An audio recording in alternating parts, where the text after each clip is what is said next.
PJ, I know a lot of your teammates say that these results are not due to a lack of effort, but visibly throughout the game, it looks like guys have started to somewhat give up, in a sense.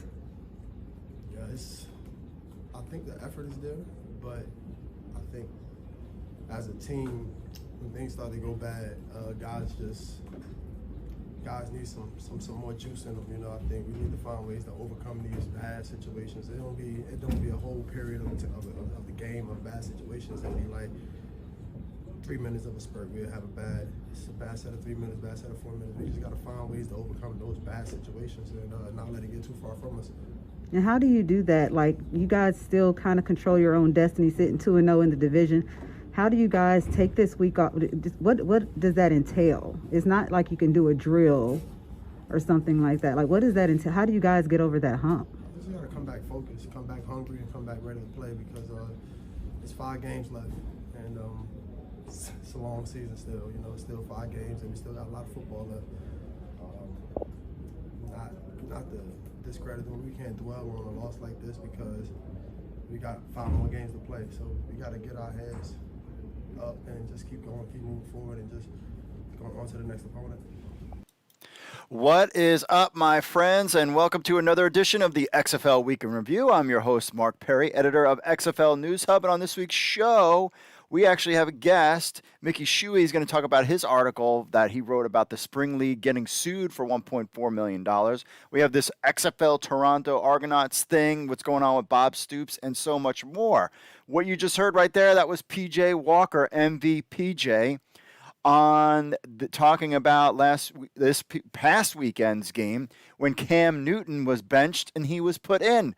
Still not sure why you would bring in Cam Newton. There was really no need for Cam Newton. You had PJ Walker. Now they're on a bye. People are talking about Matt Rule should be fired. Sam Darnold started throwing this week, but you can see that you should have just played PJ, even though he didn't do that great. I was going to pull up the stats, but because it's Monday Night Football, I could not access the NFL's website for some reason. We got another former XFLer, Taylor Heineke, who did not play in the XFL. He was actually a backup. He's starting to play Seattle tonight with his Washington football team. Hopefully not DC Defenders against Seattle. They're playing tonight as well. So that's the update there. So if you want to be part of the show, it's simple. You email podcast at XFL News Hub with your thoughts or record an MP3 or video on your phone. We'll play it on next week's show. And also, you can listen to the show anywhere: Stitcher, Audible, Player FM, Google Podcasts, Spotify, and of course, Apple Podcasts. Write a review, and we'll read it on the show. We really appreciate reviews. Those are great. And you can watch XFL Week in Review live, 8 p.m. Eastern every Monday on the YouTubes, Facebook, and Twitch. Thank you to everybody who subscribed this past week. Has finally pushed us past 3,000 subscribers. So that is a nice little monumental task, to get over that hump when we started out with 0. And it's been slow for a very long time, but things have picked up on the YouTube world. So we appreciate everybody. If you're new to the show, even if you're not new to the show, make sure you like and subscribe to this channel. If you like football, then subscribe and like this video right now. Spread the word about the Spring League. Well, not really the Spring League, but spring football when it comes to the USFL and XFL news. Let's spread the word that there's more than just the NFL out there. And by the way, have you guys watched the CFL playoffs? The first game, my Hamilton Tiger Cats won, which I was excited about. Not very exciting. The second game, the Calgary Stampeders against the Saskatchewan Roughriders. That was a great game. Came down, went into overtime, a couple field goals, did it. That's a lot of fun. They're playing games. They were on ESPN2. Numbers were fantastic for CFL News Hub. So if you want to catch all the CFL news playoffs, head over to cflnewshub.com. Trust me, that site, this was year 1, figuring things out, what we're going to do, what we're not going to do. I'm excited about year 2 and what we have planned going forward.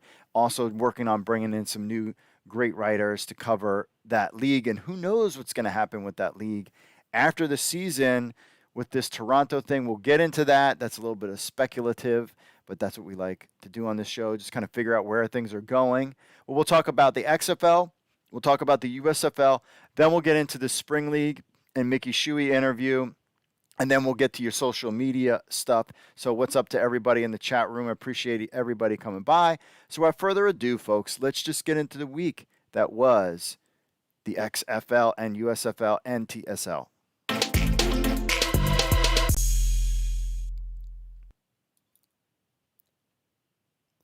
So former XFL Renegades, Dallas Renegades coach Bob Stoops returns to the sidelines. Sort of. So with college football world dealing with the news regarding coaching changes, former Dallas Renegades head coach Bob Stoops finds himself back on the sidelines. Bruce Feldman reported Sunday afternoon that head coach Lincoln Riley is leaving the school to take the USC Trojans job. Not really sure why would you want to do that. So, but he's doing it right now while the season is going on. So now former Oklahoma and Dallas Renegades head coach Bob Stoops was named interim head coach for the school's upcoming bowl game. The Athletic reported that Stoops was in the room with Riley when he broke the news to the team. Now here's the thing. Come on, man. Lincoln Riley. You can't wait. Your team, you some of these coaches I just don't get. You have recruited these guys. These guys have put everything on the line. They want to play for you. And just about you hit the bowl game, you're like, peace. I just find that shady. So Bob Stoops returns to the sidelines, sort of, but it's just for one game. No word yet about if Stoops is going to return to the XFL at all. We haven't heard any coaches in the USFL, let alone the XFL at this point.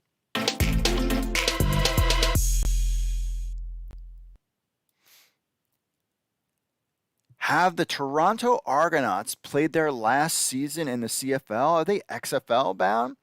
So the Toronto Argonauts were founded a long time ago. They've been part of the CFL for a long time, but the Maple Leaf Sports and Entertainment has been losing a ton of money. Reports say $12 million a season on the Argos, and the Argonauts are the team that they've been cited as the most plausible to striking a deal with the XFL. Of course, these developments were put on hold back in July in official capacity, but the talks are still underway, it might seem. So attendance has been an issue. You know what is going on. Not only doing a number on the overall league numbers and halting their 2020 season, but attendance has been reported at a mere 9,800 or less a game since they returned this season. This is the Toronto Argonauts. The XFL, of course, is set to return in 2023, but can the Argos be part of the list of teams that take the field for the XFL? Of course, DJ, Dwayne Johnson, is half Canadian himself on his father's side, legendary professional wrestler Rocky Johnson. Of course, we all know his history of playing with the Calgary Stampeders, but that doesn't mean that the rumor mill is kind of over. It is churning. The Argos won their division. They're set to take on the Hamilton Tiger Cats in the East Divisional Final. They're basically the 1 seed. If they win here, Argos are in the Grey Cup, most likely against Winnipeg, the Blue Bombers, unless that's a massive upset that no one predicts.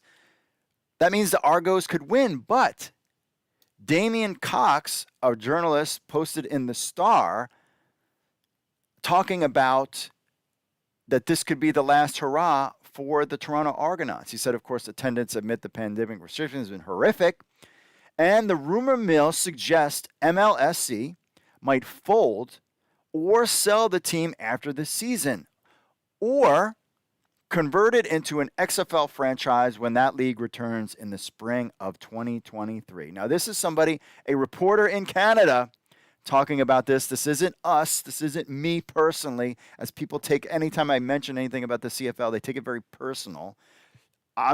We're just reporting on what this was put out there this past weekend, that what's going to happen with the Toronto Argonauts after the season over. Are they going to fold the team? I highly doubt it.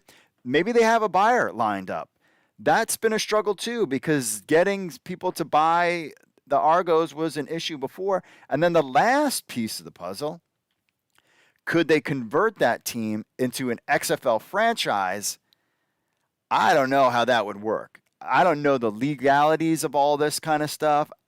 I don't really see that being feasible. I would be shocked and stunned if they were somehow able to just take their team out. There would be lawsuits, all sorts of kind of things happening. So I don't really foresee that happening. But the fact that The Rock and Danny Garcia, Redbird Capital, own the XFL, was a shock to all of us. So who knows?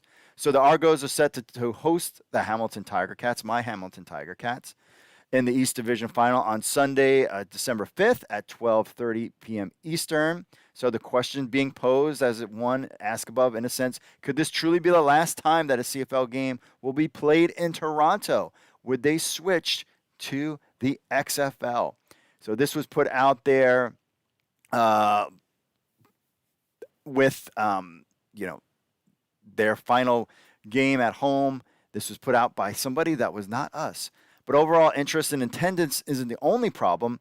See, the Maple Leaf Sports and Entertainment owns a plethora of teams, which include the Toronto Maple Leafs in hockey, the Raptors in basketball, Toronto FC2 in soccer, among others. Remember that picture when the Toronto put out this thing about all their sports team, and they put Tom Brady in, but they didn't put the Toronto Argonauts in. Do you remember that? The CFL fans will remember that. So clearly, this is like, they don't even really consider this, but they've spent money. They upgraded their team. The team is a lot better. So they did put in the effort for the Argonauts. I'll give them that. The question is, will they stick around? Will they be part of the XFL? So these affirmation teams take a lot of money, and so if the Argos are losing them money instead of earning it, the likely response is what has been churning and churning in the rumor mill, which is evident, but potential sale of the Argos. So there is a lot. Of course, who knows what will happen if they beat the Hamilton Tiger Cats and then they play in the Grey Cup and they happen to win the Grey Cup? Would that change people's interest in the team? Who knows? The Star points out we should be ready for anything and everything when it comes to the Toronto Argonauts. So they have playoffs this week. The Western and Eastern Divisional Finals are this week in the CFL. Then the week after that, you got the Grey Cup. Then the season is over. Will we hear things this December when it comes to the Argonauts? Or I would assume if anything were to happen, we wouldn't hear this kind of news until January, way after the Grey Cup is completed. But you never know, my friends. You never know.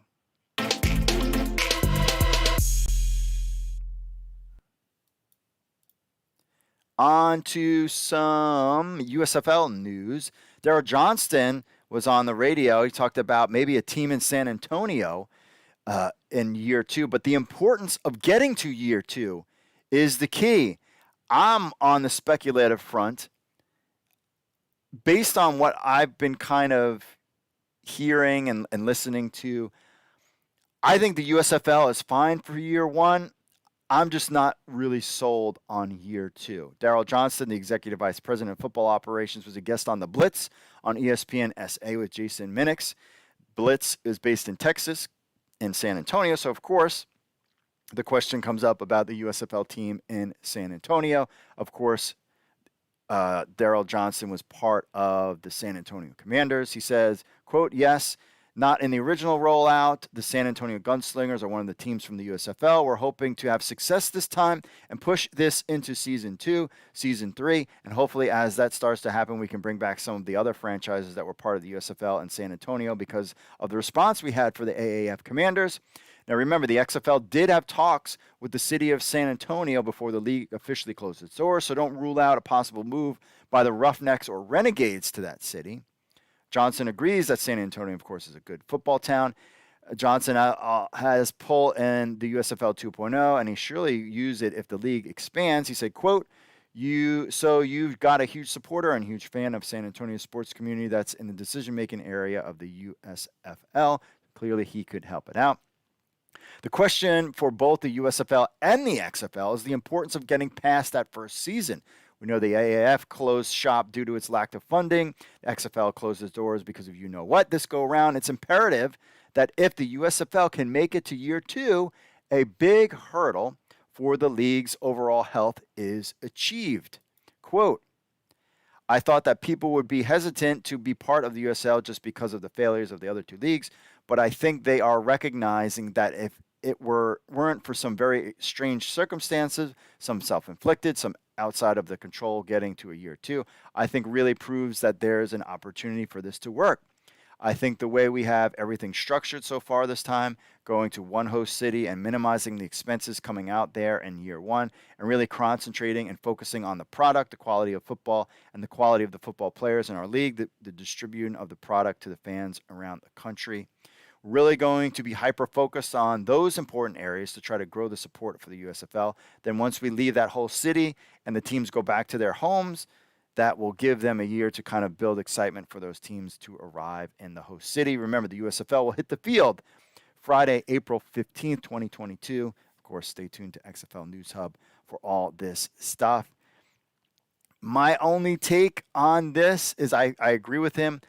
Year two is super important. Concentrating on the football and the game on the field, yes, that is important. But just I'm just not so sure about the business side of things. I get the whole, not having it in a hub city to save money. I'm just not sold. I need to hear some more names out there that are really going to help and push this league. The ratings will be fine. The quality of the football will be fine.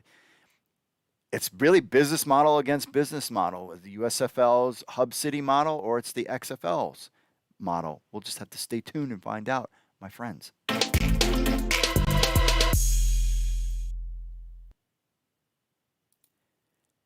Pat McAfee was asked to kick in the USFL. This part of me was like, what? So McAfee was on his show and he was talking that he was approached by an executive from Fox Sports. He asked the 34-year-old if he wanted to kick in the new USFL. Now, I would assume the guy was joking, but according to McAfee, he didn't think the guy was joking at all and considered it a slap in the face, considering he has declined NFL deals recently. He said, quote, "I was actually approached by somebody at Fox asking if I wanted to kick in the USFL," McAfee said last week. "I said, that's one of the biggest smacks in the mouth I've ever received. If I'm kicking, I'm not kicking in the bleeping USFL. I'm 34 years old. What are we even talking about here? I'll play quarterback in the bleeping USFL." You can see the full clip on XFL News Hub. It's pretty funny. He went on to say that he'd consider owning a team and that he is not a fan of the Pittsburgh Maulers logo. It needs to be black and gold like the other Pittsburgh sports. McAfee, of course, was part of the XFL's broadcast crew as a sideline reporter, but later said the job was not for me. No word on if McAfee will be part of any Fox broadcast. Judging from his reaction, though, I'm going to say McAfee is not going to have anything to do with the USFL.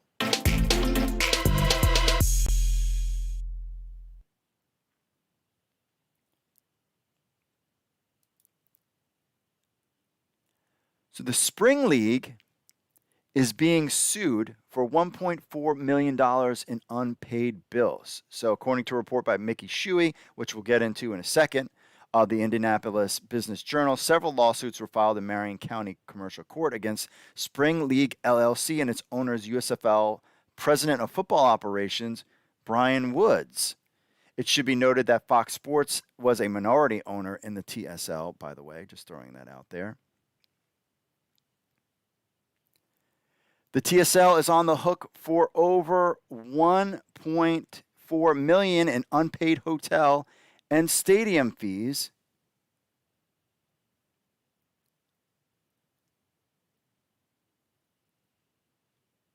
In the report, this past spring, the TSL played its hub season in Lucas Oil Stadium in Indianapolis and Rice Stadium in Houston, Texas.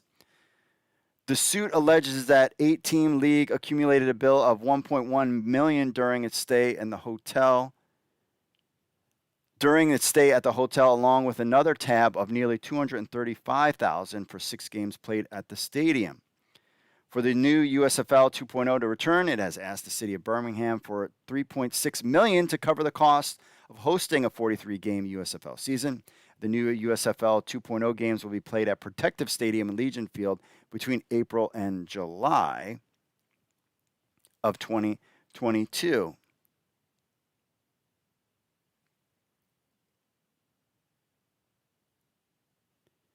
According to the Crown Plaza suit, the Spring League booked about 4,740 room nights over a 2-month, 1-week period.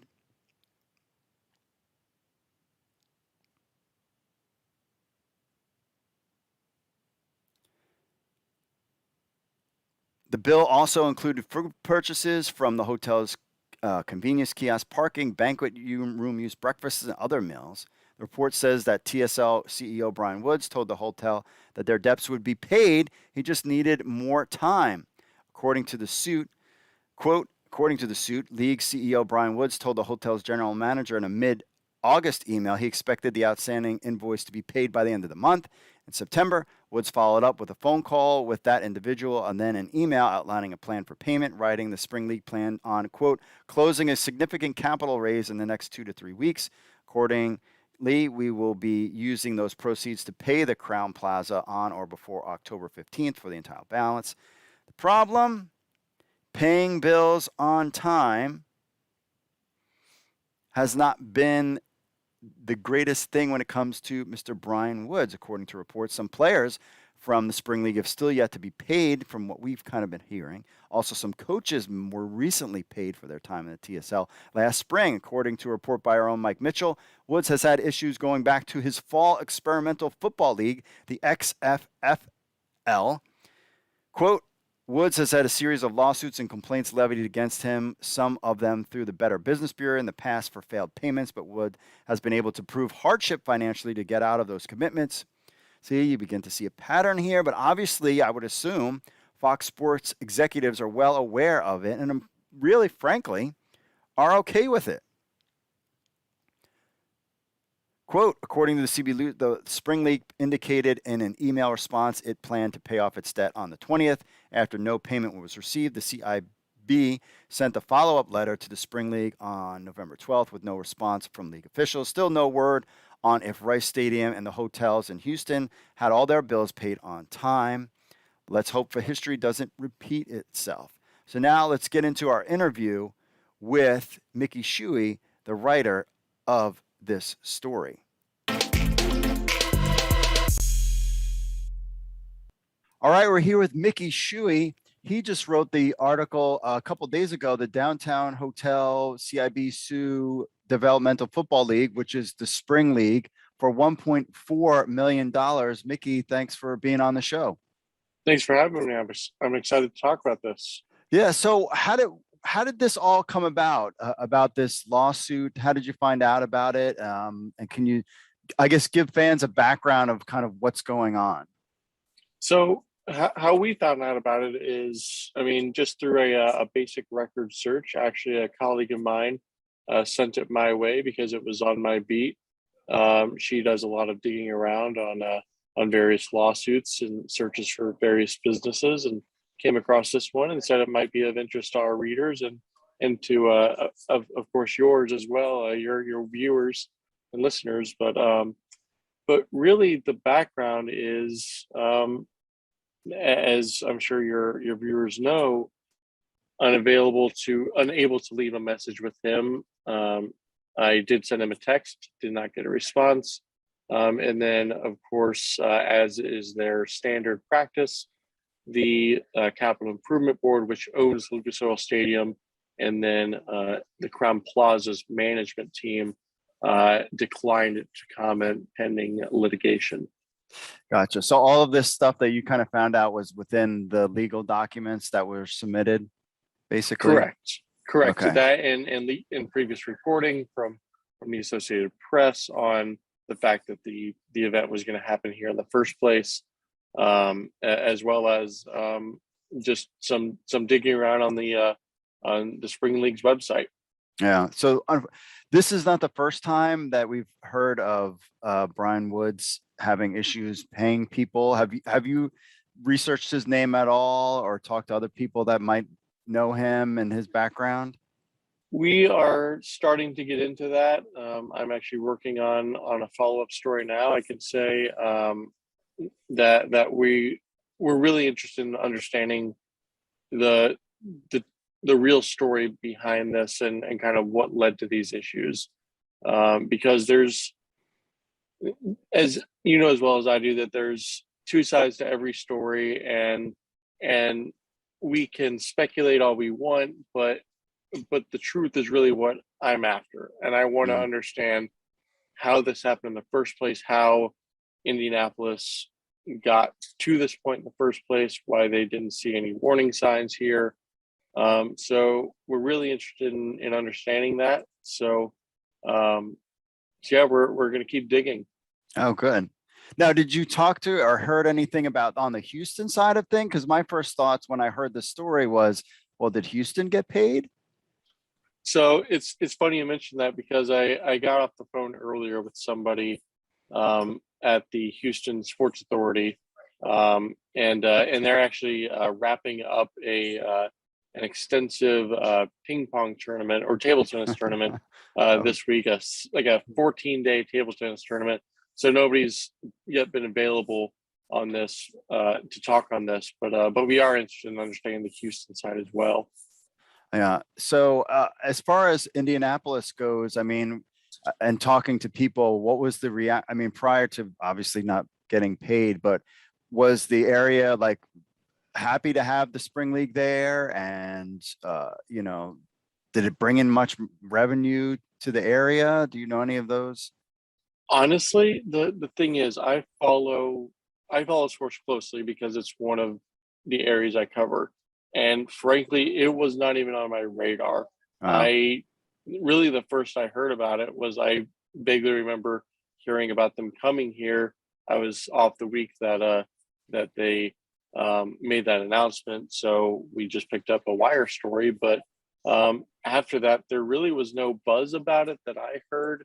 And I consider myself a pretty in tune person with that. So we don't have any figures quite yet for how many fans went to games, and exactly what the overall revenue was from those games. But it'll be interesting to see how that shakes out. Yeah, because this seems to be a beginning of a longer potential story. I mean, so one of the things was with the spring league that we thought things would be differently going into when they played in Indianapolis and Houston was that Fox Sports had a minority stake in the spring league. Has the Fox Sports name been brought up in the lawsuit anywhere, or has it just been strictly Brian Woods? Really, it's just been strictly the spring league and direct references to Mr. Woods throughout the lawsuits that I've seen anyway. There, of course, there's likelihood that there will be more documentation added in the coming days and the coming weeks to each of those lawsuits. But as we sit here today, the spring league has not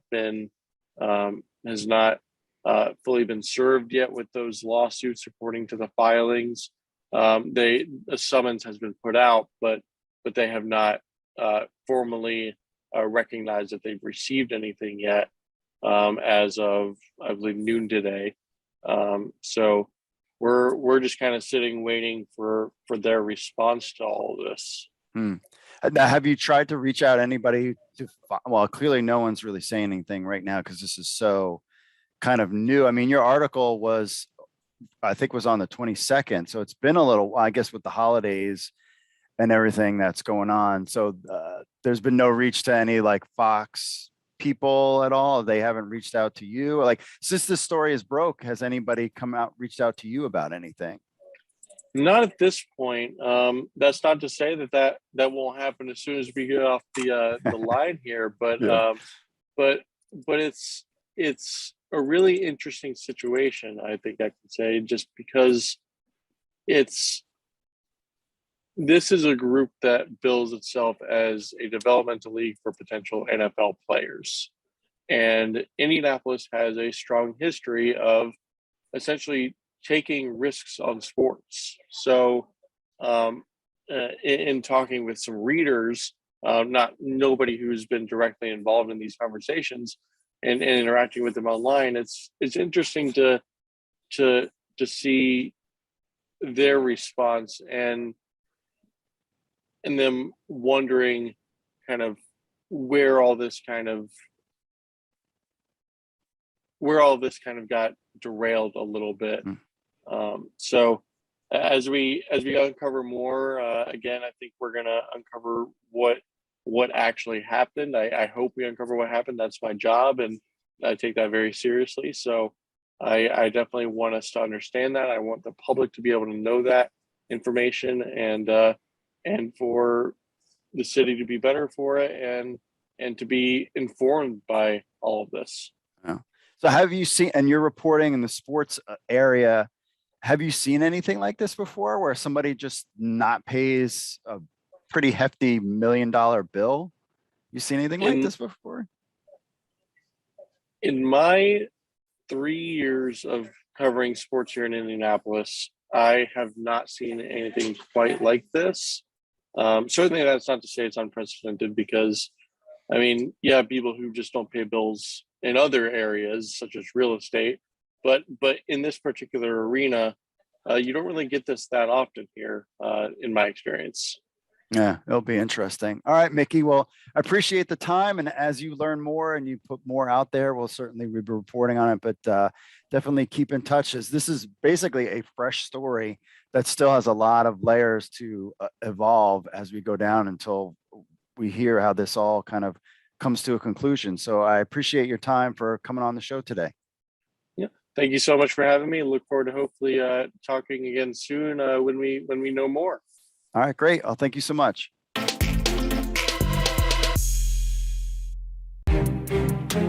This week on the Markcast, the USFL has announced team names, and apparently that's what we're talking about big time. It was a big debate on the show. Do we lead with CFL or do we lead with USFL? We have it all. It's all time coded. We have all the interviews. We have everybody else. But yes, we're talking USFL team names, and then we're also talking CFL semifinals with a loaded slate of guests. Davis Sanchez. So who are you taking between Saskatchewan and Calgary? I'm not giving you picks in the beginning of the week. This is not the way it works. Well, this isn't going to air till Friday, so you're safe. Okay, you can keep it under wraps. I'll keep Davis. Yeah, I'll keep your pick. We're not going to blow up the internet with my pick here. Yeah. Morley Scott, with Edmonton Elks, we're talking all about the nuclear breakdown of that franchise. They just couldn't get on the same page. I don't even know if they're in the same book at sometimes, right? In the time I've been broadcasting Elks games, which is 11 years now, I've never seen this kind of disconnect with a team, and it shouldn't have been that way considering they had to spend so much time together. Definitely an interview I'm looking forward to listening to. Also, Luke Melinder from the Rough Riders and CKRM. You've got to understand the nature of the beast. Every single time you're out there on the field, you're interviewing for a job. Last week, instead of understanding the job opportunity, right, and the job interview that you're always in professional football, every single rep is an interview. I felt like that could have been focused on a lot more. Yeah, so we've got you all set up. We're previewing all of the CFL matchups. We're talking USFL. We're making fun of the merch. We're ranking the logos. We're picking our teams. Lots of fun games this week. Lots of stuff going on. Of course, we got to talk about a little bit of XFL news. We're going to talk about PJ Walker. We're going to talk about Taylor Heineke. We're talking about Cam Newton as well. Look at A rocking the jersey. And also some potential legal situations regarding, Oakland moving to the Athletics moving to Vegas, St. Louis in their NFL lawsuit continuing. It's all this week on the Markcast.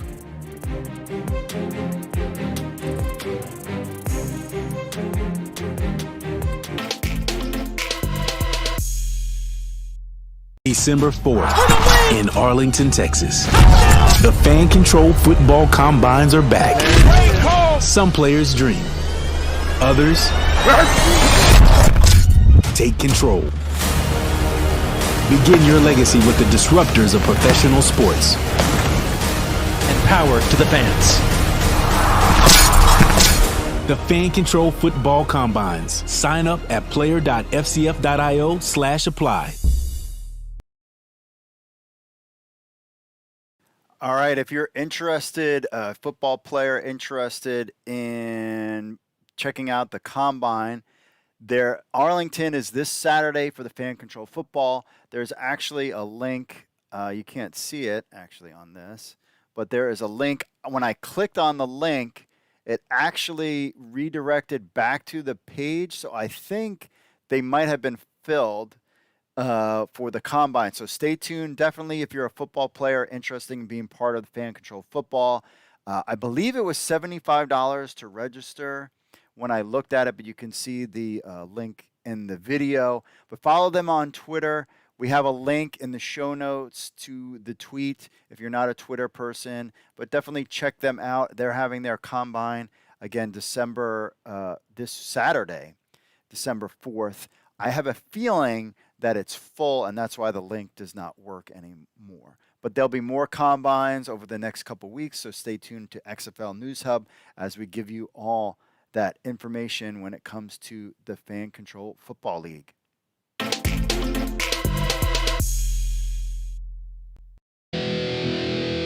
What's up, XFL Army? If you're a fan of the XFL News Hub and you have a telephone, which I know all of you do because you're sitting there playing on your phones all the time, then why not download the XFL News Hub app? That's right, it's on iTunes. It's on Android. We have an Android version and an iPhone version of the XFL News Hub app. So what do you get? You get the latest news from XFL News Hub, the premier source of XFL news in the universe. Plus, you get push notifications when we have breaking news. You will be the first to know. You can leave a comment on some of the news right from your phone. Plus, you get this podcast on your phone as well. Remember, you can leave us reviews on the Google Play Store or iTunes. It links to other social media, our other social media accounts, and so much more. Be in the know. I know you're on your phones. People are on their phones all the time. They never get off their phones. So why not just download the XFL News Hub app on your Android or iPhone today? All you need to do is go to the Google Play Store or iTunes and just type in XFL News Hub. That's XFL News Hub. Download our app on your phone today. All right, we are back. First, we want to thank Mickey Shuey for being on the show. Really appreciate him. We'll check in him later on this story. If you're seeing some buffering issues, I have for the last couple weeks, I don't know if Comcast Xfinity has been throttling my internet, but I have to while I'm reading content and looking over my shoulder, I have to shut devices off that are in my house that's pulling too much bandwidth. And once I find the right one, then all of a sudden it pops back in. So if you were getting some buffering issues, I apologize. Again, this has been the last, I would say 3 out of the last 4 podcasts we've done. I've had to kind of, while on the fly, playing with my phone to try to shut things off so that I could get enough bandwidth so we don't have any buffering issues for whatever reason. I'm not really sure what the deal is with that. So a couple things. First, if you saw the commercial, Reed was wearing his Black Friday XFL hat, so I decided I had to wear mine. So here it is, the XFL Black Friday hat from last year, repping the hat. Again, I didn't like the back. I mean, this is an okay hat. It's okay. Maybe it'll be a collector's item. Also, and we're going to get into, because you guys bring up the whole USFL merch situation, which is not very good. My official team I was going to buy the merch, but they didn't have the merch on the store. Drum roll. Tampa Bay Bandits is my team. Would love to buy a hat. Would love to buy a shirt. Would love to buy a sweatshirt. Not for $60 for a long sleeve shirt, my friends. And some cheapo kind of way. Again, and we're going to get into this because you guys bring it up. I get that they're trying to cut costs. You could have all this stuff ready to go right now. Don't you want to make money off of these names? But that's why I'm not feeling the vibe. I want the USFL to succeed. I'm not sure I'm feeling it yet, but that could change. That could change. All right, what's up, my friends in the chat room? We got to check in with everybody in the chat. Rookie_X4 says, as Texan fan, PJ Walker should have been the starter. I agree. Richard says too. PJ should be starting. Javier says, hi, Mark. What's up, Javier? Thanks for joining in. The Raging Dolphin Maniac. Oh, my goodness. Hi, everybody. Cam pounded by my fins. I don't know why. Just what? How could you bring a guy off the street that you got rid of that didn't really play well for a legendary coach in New England and Bill Belichick? How do you think bringing that guy in that somehow he's going to be awesome? Listen, when guys are cut, I see this all the time in the NFL media. They're like, oh, so-and-so who just got cut from this team, oh, he's signing with him. How did Le'Veon Bell do with the Jets? Or the Ravens, for that matter? Or the Kansas City Chiefs? He did nothing. After he was cut, that was it. Same thing with Cam Newton. I think, is Cam Newton a Hall of Fame quarterback? I would say that's pretty accurate. Do you have a better chance of winning with a guy who's been with your team since the beginning of the season and even last year too? Yes. So stop with the Cam Newton experiment. That was a waste. Maybe it wasn't his role and the GM wanted to do it. Who knows? Richard says, I want to know who's going to be coaching in the USFL. Check out Mike Mitchell's article. He throws a couple names out there. June Jones, Hal Mummy, Jerry Glanville are some names out there that could potentially coach in the USFL. We have no official word yet. Rookie says, someone on Instagram, a CFL fan, told that the team from West gets to most support from then. The East is confusing and may not be true. I don't know. Theodore says, yay, Rookie, the West is CFL football country. Theodore checking in there. Let's see. What else do we got here? Anybody else? Jose says, oh, what happened? Oh, if the USFL tires to get into San Antonio, they can't use the Gunslingers trademark due to NLA franchise in San Antonio. Their arena football team, which owns the trademark. Who knows how this stuff works? We all seen what's going on with the XFL and their trademarks. You know, you can't use the letter R, apparently, to Rockstar Games because they own the letter R and their trademark disputes. Who knows what's going on that? Richard says, if Argos come to the XFL, it would be great. I think it would be – that would just be huge. I mean, there would be so many levels to the story of the Argos coming to the XFL, how it would impact the CFL. I mean, with the CFL, then I know that they were talking about, what was it, the Schooners? Was this franchise or something that they wanted to bring in? Would that come in? Would the CFL kind of relegate itself to a prairie league, you know, in the prairie areas and not try to focus on, you know, the bigger city? But Toronto is a big city, TV market. I personally, I mean, if I'm a betting man right now, I say maybe it's like a 10% chance of ever happening. Maybe a 10 or 20%. How can you just leave? I mean, the CFL, I mean, I guess if you buy the franchise, it depends on what the paperwork is written. If you buy if I buy the Washington football team, can I just move the Washington football team to the XFL and not have any problems with the NFL? There's got to be stuff in there. That's why I just don't see it. I think that's kind of either banter out there to negotiating banter, just like when we heard that potentially The Rock was interested in buying the Calgary Stampeders.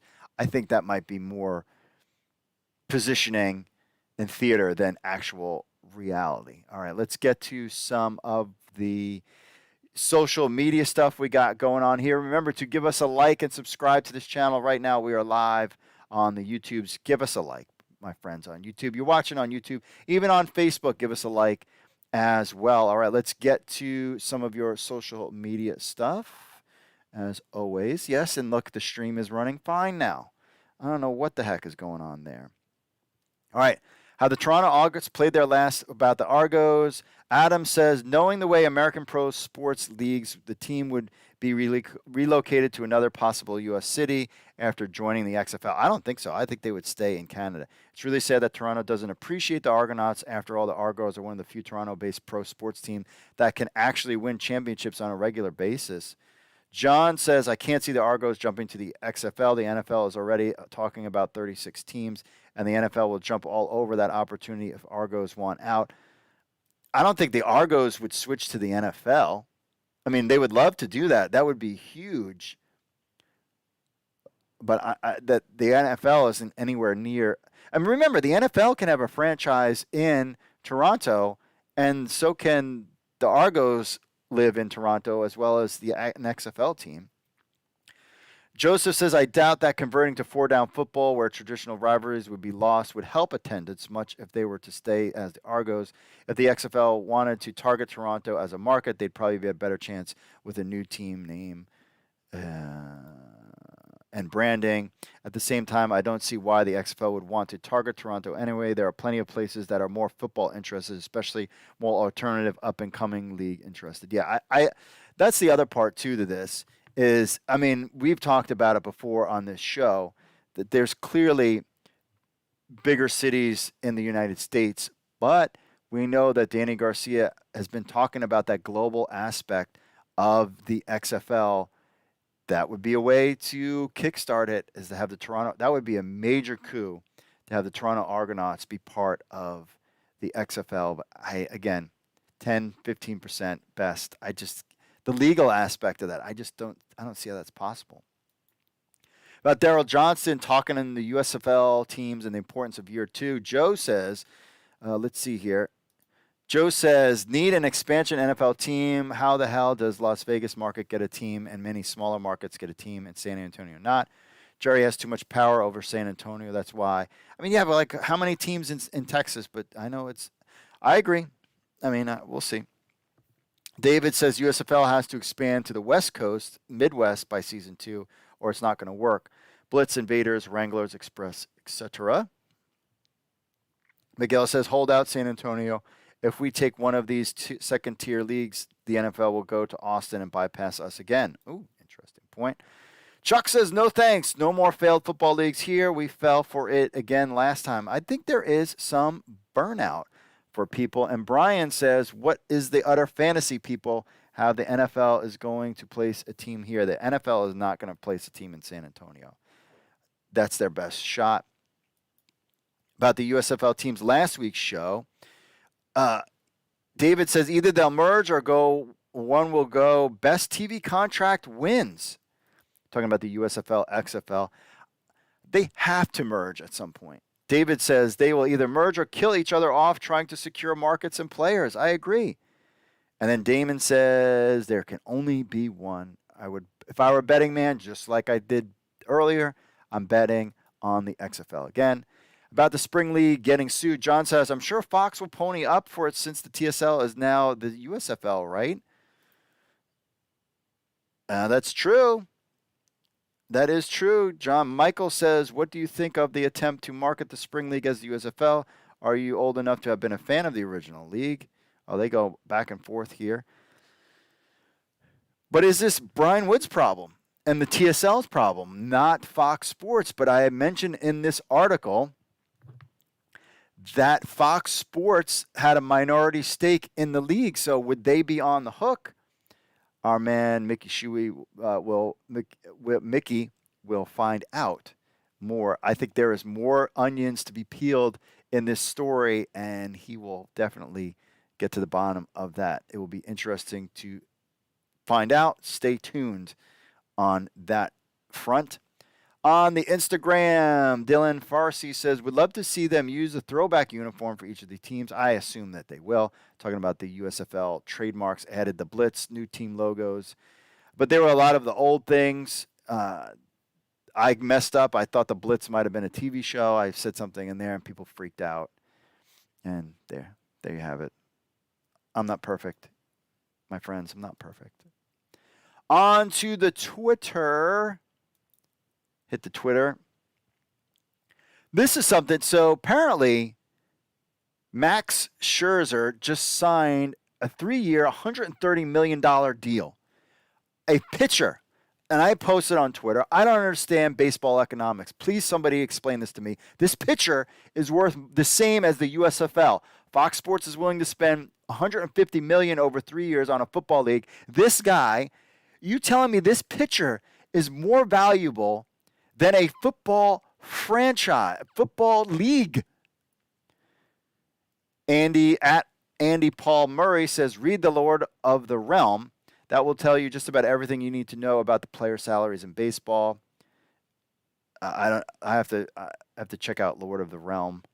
I don't understand it. I don't get baseball's economics. Paying these guys ridiculous amount of money. It's baseball.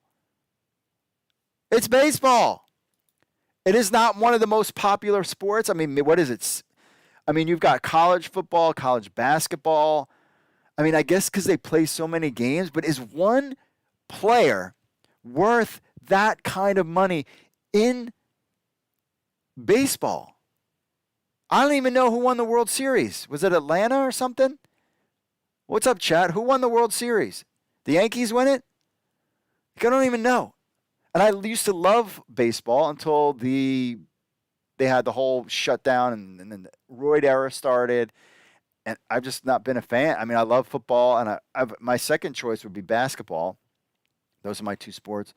I don't get the I've never gotten the economics of these players getting this money. I have a feeling, I believe it's a lot that this money comes from cable television contracts. And cable is, I mean, I've been saying this for years, but it is accelerated since the pandemic. For me, speaking of cable, they throw in television as part of, like, I can't just get internet. They make it cheaper for you to get cable. The other thing is, when you look at your cable bill, that I pay a sports tax. So essentially that tax money is going to pay guys like him. That's where he's getting that money. Oh, eventually that's going to go away. It has to go away eventually. Ken, he says, Arena Ken fan at Arena Ken fan. He talks about different places where XFL teams could go. He says San Diego State's new stadium will open in August 2022. Seats 35,000. Will be perfect for the San Diego Wildcats. There you go there. Oh, I forgot to give him a like on that one. Go Dogs, a bunch of numbers. Talking about the San Antonio Commanders seem to have a reasonable alternative as Moose has ties to them. It would be awesome nod for those fans who came out to support the AAF. Yeah, if the USFL has a team, I think an XFL team is it's more probable in my eyes that the XFL will have a team in San Antonio than the Toronto Argonauts jumping to the XFL.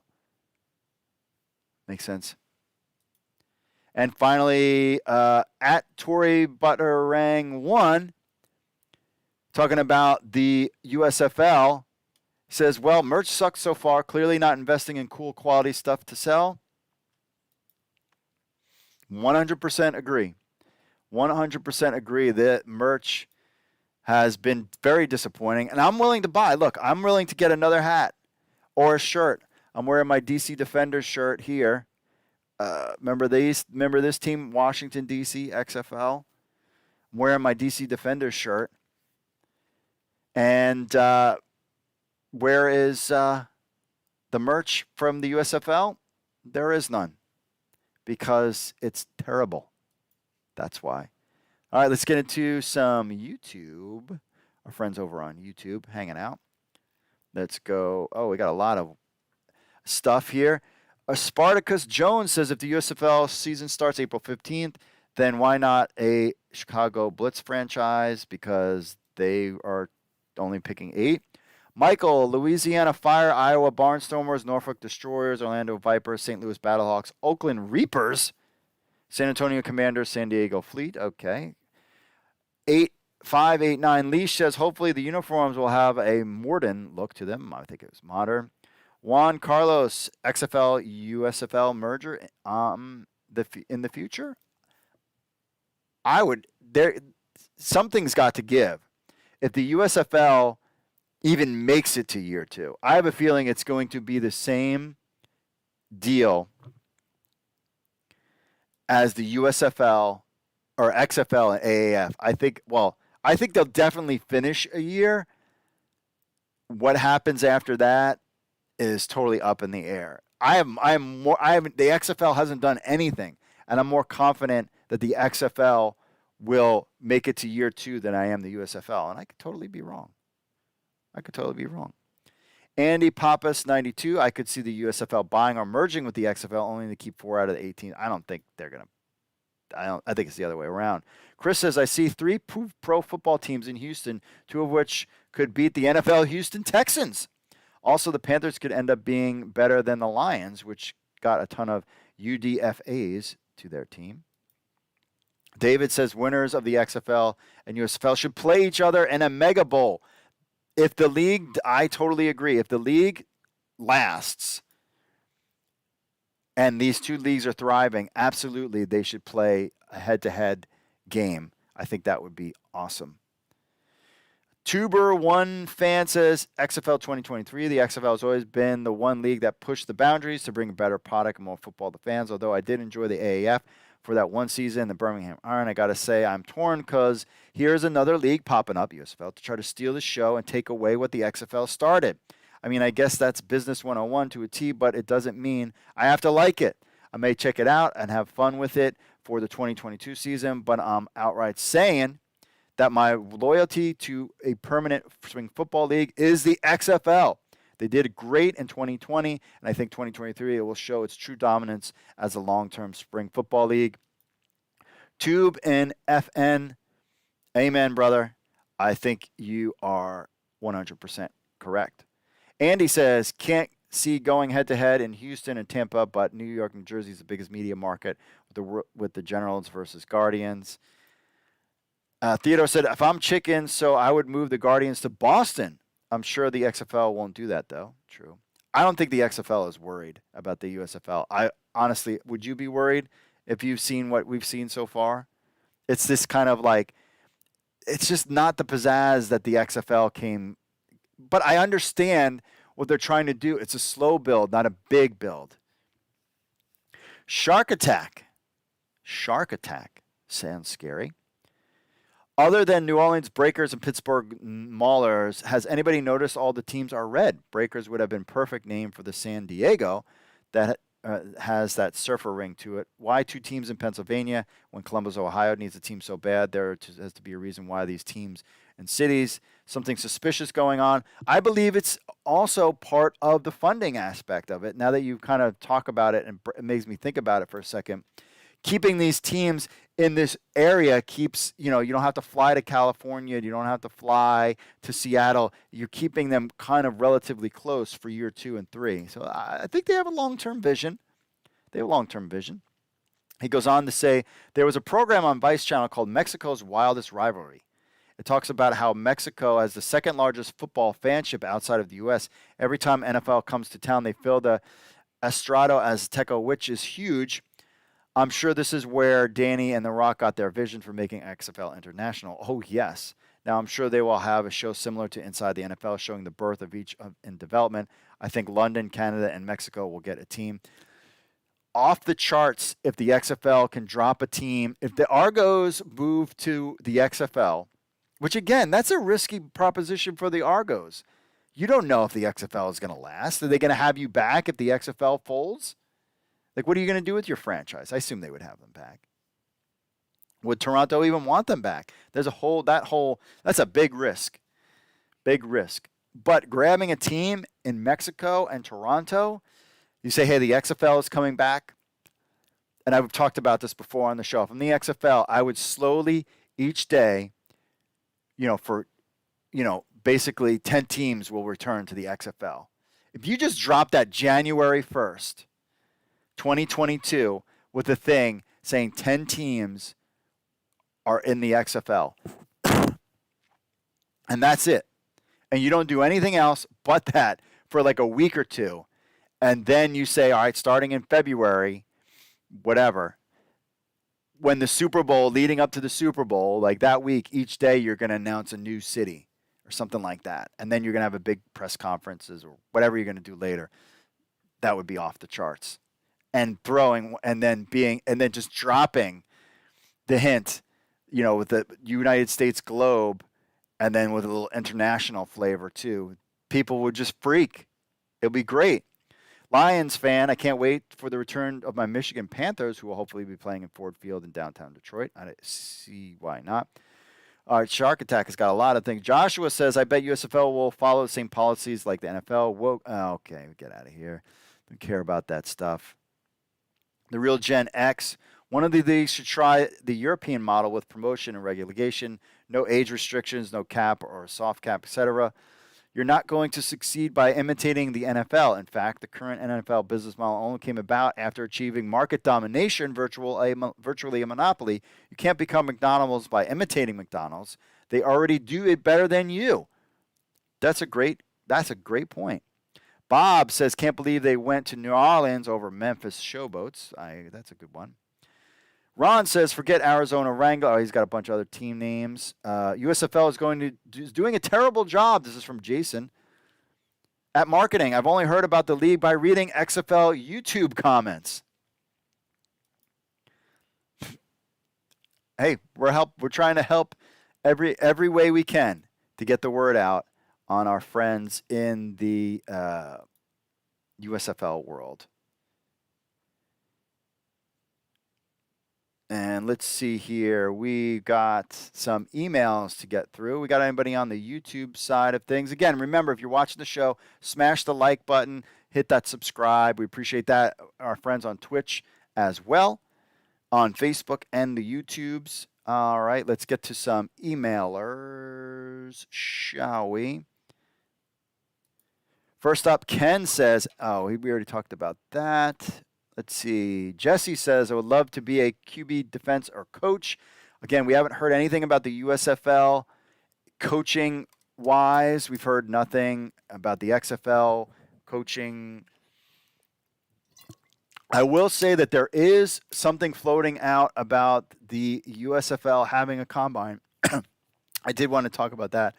We're trying to lock that down, but we're kind of hearing reports out there about potential USFL tryouts, reaching out to agents. But we have our ears and eyes on the ground. We have our boots on the ground trying to confirm that. But there is some rumblings about some kind of USFL tryout combine thing coming up real soon. Hopefully we'll get some news on that. But yes, we've heard something about that. Kerry says, some areas on the list really haven't been attempted, but are great football areas, and that's the most important thing. He says, I own 21 IFL teams myself, and I'm the founder of the IFL. My best areas were the team is the big fish in a little pond, plus all games must be on TV. And loyal, paid fans in seats is all that matters. Everything else will fall in place. Players want game tape to be noticed by the next level. Today's audience will find the channel to watch, CNBC, CBS Sports Network. There are tons of outlets with fresh new content. It's much easier today to get games on YouTube or a device than it was 20 years ago. Today, it doesn't matter if you play in Dodge City, Kansas. The two most important things, the stands are full with paid loyal fans and games are on TV. Here is the city's areas where the XFL could have the best success to build a solid league from the ground up. Keep in mind, nobody wants to see empty seats, and don't comp tickets. I heard rumors that there was comp tickets, but then in the XFL, then I heard that it wasn't true. He said 12 possible areas. That was Mark's take. 12 possible areas, cities: Salt Lake City, Rocky Mountain team, Boise, Billings, Cheyenne. 3 can go each city. Nebraska team would well play Omaha, Lincoln. Iowa team, Des Moines, Quad Cities, St. Louis, OKC, San Antonio, Columbus, New York, Rochester, Syracuse, or Albany. Virginia team, Richmond, Roanoke. Roanoke? That's a little small. Richmond, maybe. Knoxville, Tennessee, but last but not least, Anchorage, Alaska. 350,000 people. Airline deals are out there. 18-game schedule start in May, championship in October. After the season or two align with the CFL, each team plays the home games. And then they meet one grand championship. Grey Cup championship meets XFL champion. This is a league that would last longer than 3 years and truly be popular. All failing leagues in the last 3 years. Last coffin. So there, his take. I think the thing with the CFL XFL talks, and the problem is that the XFL is not a known. It's in theory. Now we have employees. In theory, it's something. And I think they tried everything they could to do something with the CFL. And it really would have made it exciting. And the numbers for the USFL have been good in their country, but really the interest in the league would have been that much higher. I mean, I thought about the CFL prior when the XFL first closed its doors as doing something, but I was like, there's no interest there. And the Americans didn't really have, aside from some players in the XFL over there, but really to have even just a one championship game would draw some interest. And I'll tell you, the numbers for CFL News Hub when the games are on ESPN2 are night and day versus ESPN Plus. And plus it was a playoff game too. Charlie says, I know these are not USFL teams, but it has me thinking, considering all recent USFL trademarks. Has the league pursued any A11 football league team names? Chicago Stags, Dallas Wranglers.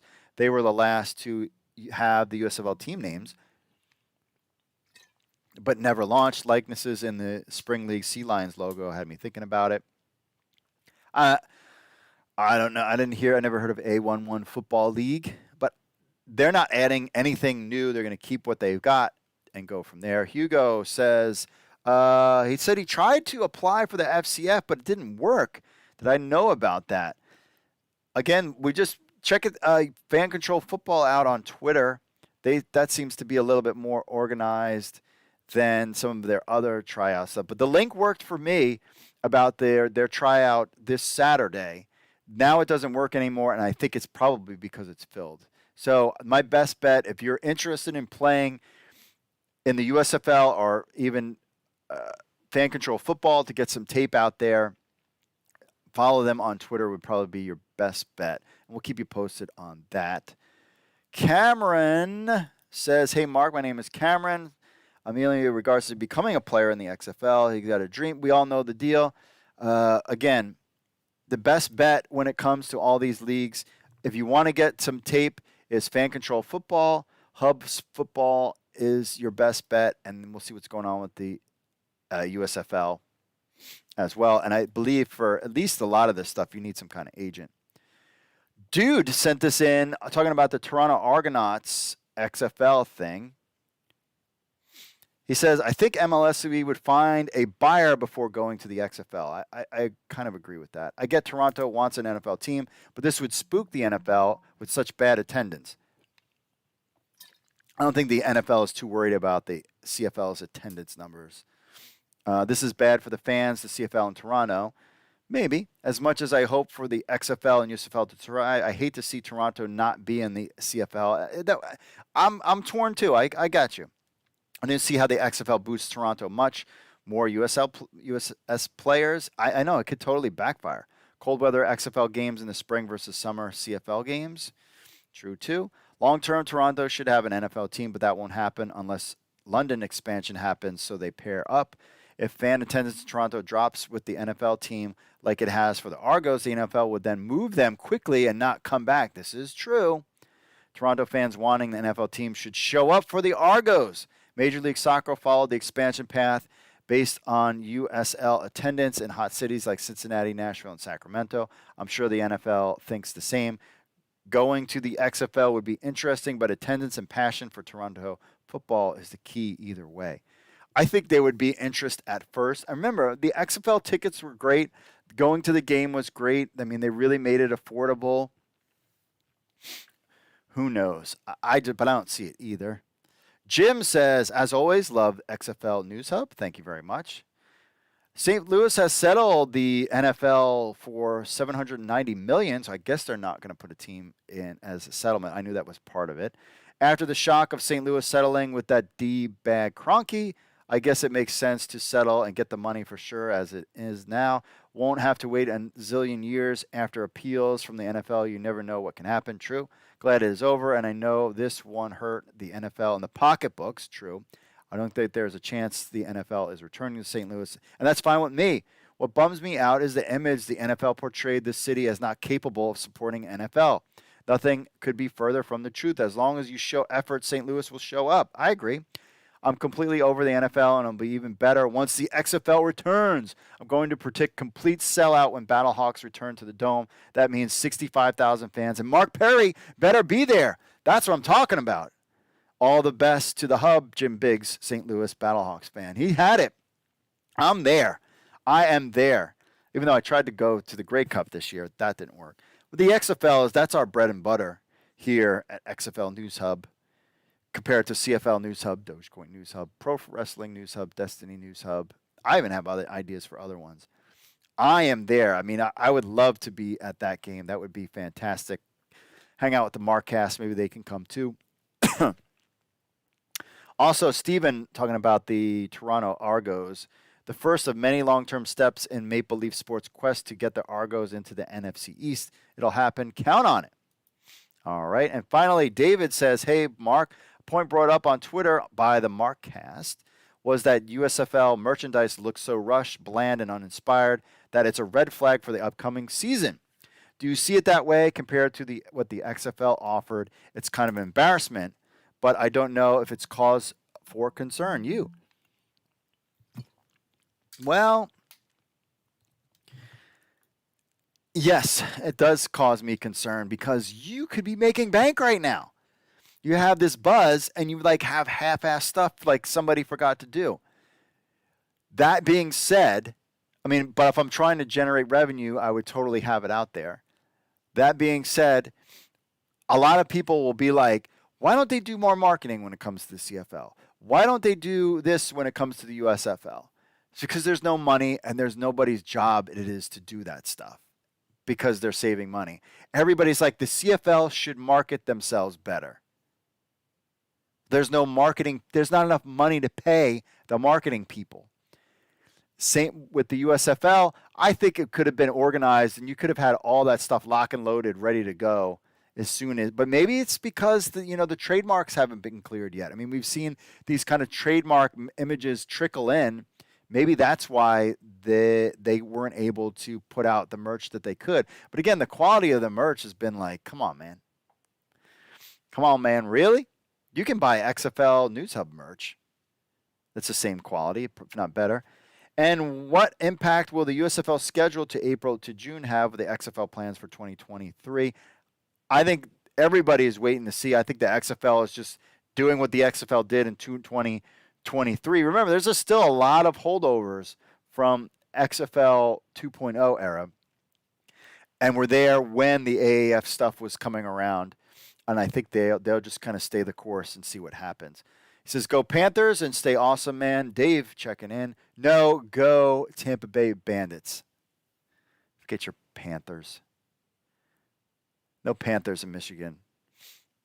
All right, that's it for the emails that we got going on here. All right, my friends. Well, that's it. Let's check out what the chat room one last time. Richard says, hell yeah, gotta go. Richard says, talking about Brian Woods. I said, I want a Flex Fit hat. Mark says, I want a Flex Fit Tampa Bandits hat. Me too. XFL Fan Talk, surprised it wasn't the Maulers, LOL. They are getting a lot of love. Chris says, maybe a deal happens where they both can use a trademark. Theodore says, if Toronto leaves the CFL, it would die. Better get the whole league to join. They would be interesting if what would happen. There's so many elements to that story of what happens to the CFL that is just so fascinating how that rabbit hole you could go down to see what happens. Oh, Mark sending us $2 I guess a $2, I forget what they called. We appreciate it. A $2 donation. InstaChat. It says baseball equals zzz. I'm with you there. Richard says Atlanta. Keith says, I still don't understand why the USFL bypassed St. Louis and San Antonio. Don't they know XFL will choose those cities now? And I agree with Keith when it comes to that. That's my kind of thought too, is why would they bypass that if they didn't know that they didn't want to go head to head with the XFL and that as well. Chris says it must be cahoots with the XFL in my humble opinions. He agrees with me. Raging Dolphin Maniac. Again, Mark Brennan, appreciate the kind tip. $2 tip. We appreciate that. The USFL and XFL should have a city draft, LOL. Jose says, I feel like arena football is underappreciated. Aw. Yeah, I'm not sure what the deal is with that. All right, my friends, that's it for this week's show. Remember, if you want to be part of the show, email podcast@XFL News Hub with your thoughts or record an MP3 or video on your phone and we'll play it on next week's show. Leave us a review on Apple Podcasts. Man, this black hat is hurting my head. It is hurting my head. I don't wear it enough. Stitcher, Audible, Player FM, Google Podcasts, Spotify, and of course, Apple Podcasts. Put something out there. We'll read it on the show. Remember to watch XFL Week in Review live at 8 p.m. Eastern every Monday on YouTube, Facebook, and Twitch. Remember, if you like football, then like and subscribe to this channel.